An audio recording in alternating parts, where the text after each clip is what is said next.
जय हिंद दोस्तों, आप सभी का स्वागत है हमारे YouTube channel Credible Classes Online Tech पर। और आज हम लोग पढ़ने वाले क्लास 12 संस्कृत दिग्दर्शिका। उसमें हम लोग पढ़ चुके हैं जातक कथा का भाग 1 जिसका नाम था उलूक जातकम, और आज हम लोग पढ़ेंगे इसका भाग 2 जिसका नाम है नृत्य जातकम। आइए बिना समय की देरी किए शुरुआत करते हैं आज के वीडियो की।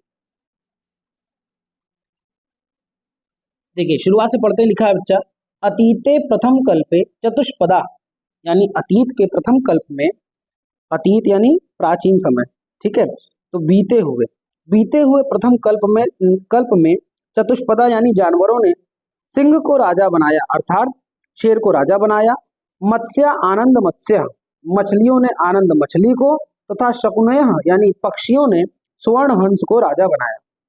यहाँ ऐसा लिखा नहीं है राजनम कुर्वन्, लेकिन आपको वही बताना है, ठीक है। आइए फिर से देखते हैं क्या लिखा है। अतीते प्रथम कल्प यानी अतीत के प्रथम कल्प में या बीते हुए प्रथम कल्प में चतुष्पदा यानी जानवरों ने, यानी चौपायों ने, चौपाय मतलब जानवर होता है, चौपायों अर्थात जानवरों ने सिंह को राजा बनाया, मछलियों ने आनंद मछली को, तथा पक्षियों ने स्वर्ण हंस को राजा बनाया।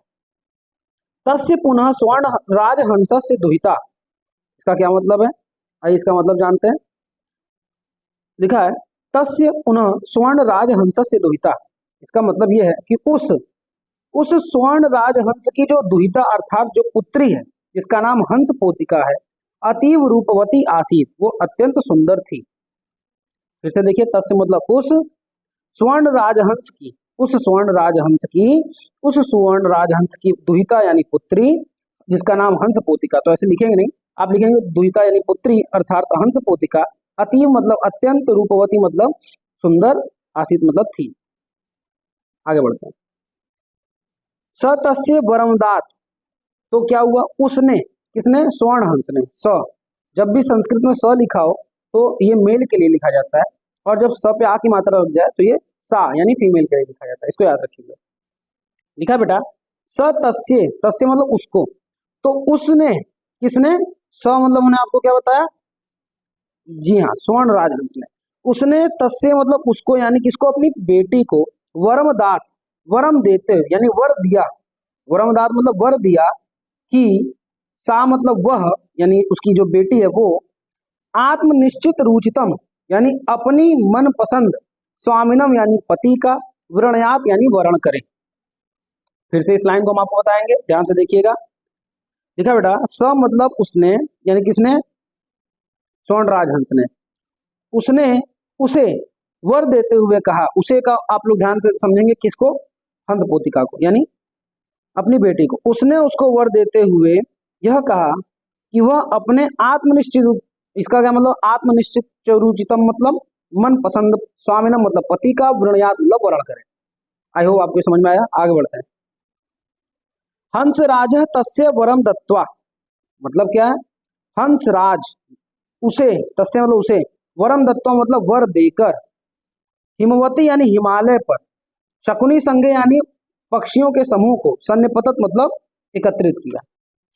देखा हंस राज ने उसे वर देते हुए, उसे मतलब अपनी बेटी को, ब्रैकेट में आप लिख सकते हैं हंस पोतिका, हंस राज ने उसे वर देते हुए हिमालय प्रदेश पर यानी हिमालय के आसपास, शकुनी संघे यानी पक्षियों के समूह, हिमालय पर पक्षियों के समूह को आमंत्रित किया, इकट्ठा किया, एकत्रित किया। अब उसमें कौन कौन थे उस शकुनी संघ में, तो यहाँ देखिए, नाना प्रकार हंस मयूरादय शकुनी गढ़ा समागत एकस्मिन महती पाषाण तले शून्य पतन, विभिन्न प्रकार के हंस, मोर आदि पक्षीगण, आदेह मतलब आदि, शकुनीगढ़ मतलब पक्षीगण, समागत्य का मतलब होता है आकर, एकस्मिन मतलब एक, महती मतलब विशाल, पाषाण तले मतलब शिला तल पर, सन्निपतत मतलब एकत्रित हुए, यहाँ सन्निपतत होगा, सु लिखा हुआ है, इसको काट देंगे, सन्निपतत। फिर से बताएंगे, आइए देखते हैं। विभिन्न प्रकार के हंस, मोर इत्यादि पक्षीगण, पक्षीगण के बाद आकर एक महान, या महान, महती को महान ना बोल के क्या बोलते हैं, विशाल, एक विशाल पाषाण पर तले यानी एक विशाल शिला पर, एक विशाल शिला पर एकत्रित हुए। आगे आगे लिखा हंस राज आत्मन चित्त रुचितम स्वामिकम आगत्य विरणात इति दुहित्रा मावदेश, मतलब क्या है, हंसराज ने, आत्मना मतलब अपने, हंसराज ने दुहितरमादिदेश, पहले इसको देखिए, हंसराज के बाद सीधे यहाँ आइए, ऐसे कनेक्शन बैठाइए। हंसराज ने अपनी दुहिता यानी पुत्री को आदिदेश मतलब आदेश दिया, क्या कि चित्त रुचितम स्वामिकम आगत्य विवृण्यात इति। हंसराज ने पुत्री को आदेश दिया कि वह आकर, आगत्य मतलब वह आकर, अपने चित्त रुचितम मतलब मन पसंद, स्वामिकम मतलब स्वामी का, विवृण्यात मतलब वर्ण करे। फिर से हम आपको बताएंगे, समझते रहिएगा, एकदम सिंपल, बहुत साधारण है। हंसराज ने अपनी दुहितरमादिदेश मतलब पुत्री को आदेश दिया कि वह आगत्य मतलब आकर अपने मनपसंद स्वामी का वर्ण करे।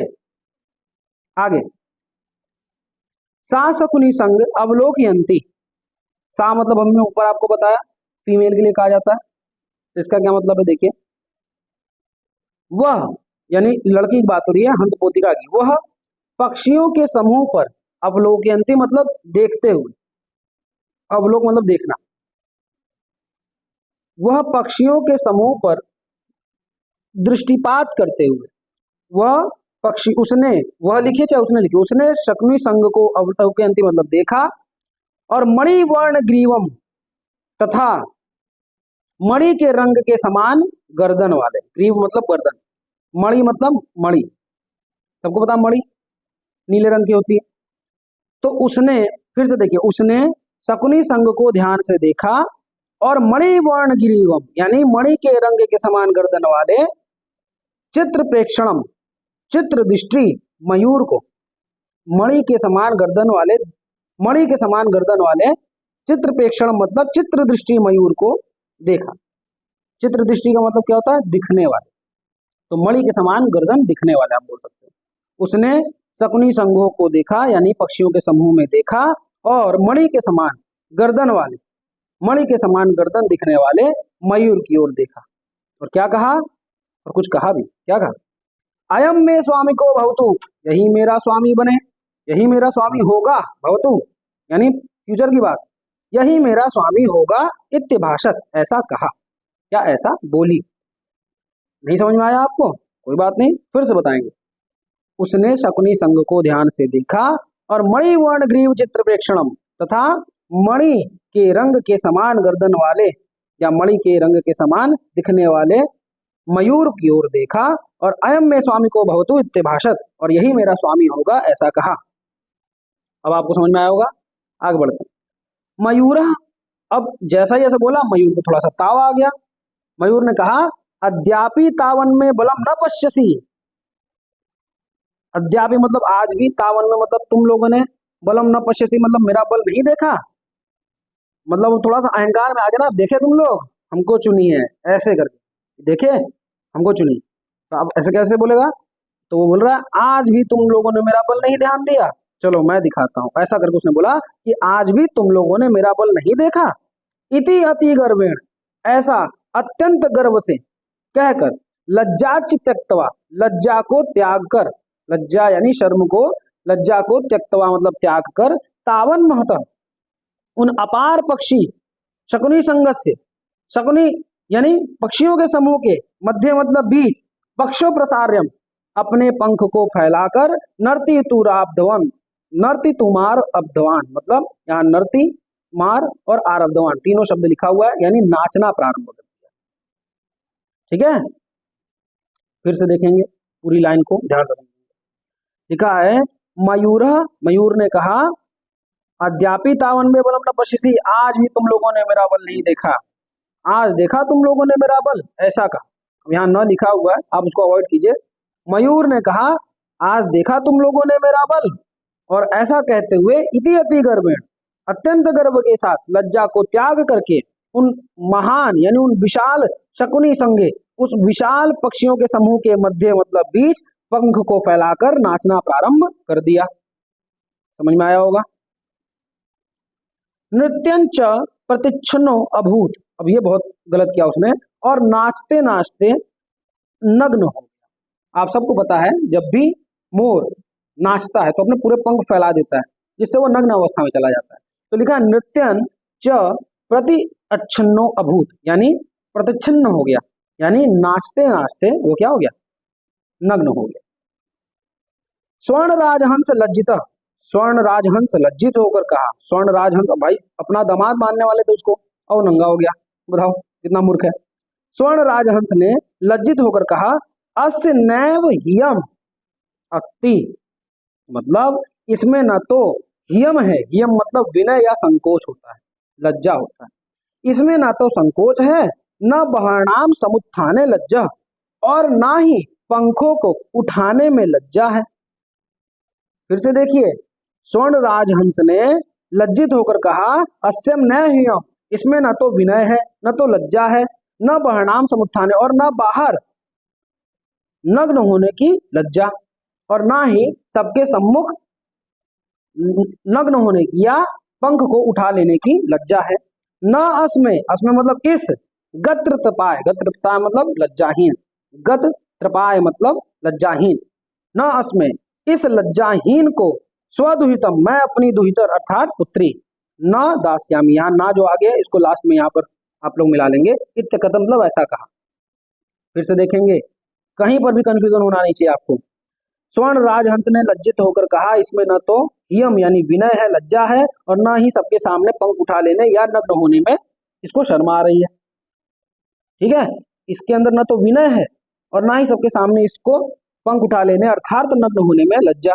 ना मतलब नहीं, अस्म मतलब इस, गत्र त्रपाय मतलब गत त्रपाय यानी लज्जाहीन, इस लज्जाहीन को स्वदुहितम, मैं अपनी दुहिता यानी मैं अपनी पुत्री, न दस्यामी नहीं दूंगा, ऐत्य कथत मतलब ऐसा कहा। आगे क्या हुआ, अंतिम पंक्तियां, हंसराज तदैव परिषद मध्य, अब इसका क्या मतलब है, हंसराज ने तभी उस परिषद के मध्य यानी उस परिषद के बीच, आत्मना मतलब अपने, भागनिनाय भगनी के पुत्र यानी भांजे, भागिनेनाय मतलब भगनी, भगनी मतलब बहन, और भागिनेनाय मतलब भगनी का पुत्र यानी कि भांजा। हंसराज ने उस परिषद के मध्य में अपने भांजे के साथ हंसपोत का दुहितरम, यानी अब उसका नाम क्या है, जैसे हंसपोतिका इनके बच्ची का नाम है, तो इनके भांजे का नाम है हंसपोत।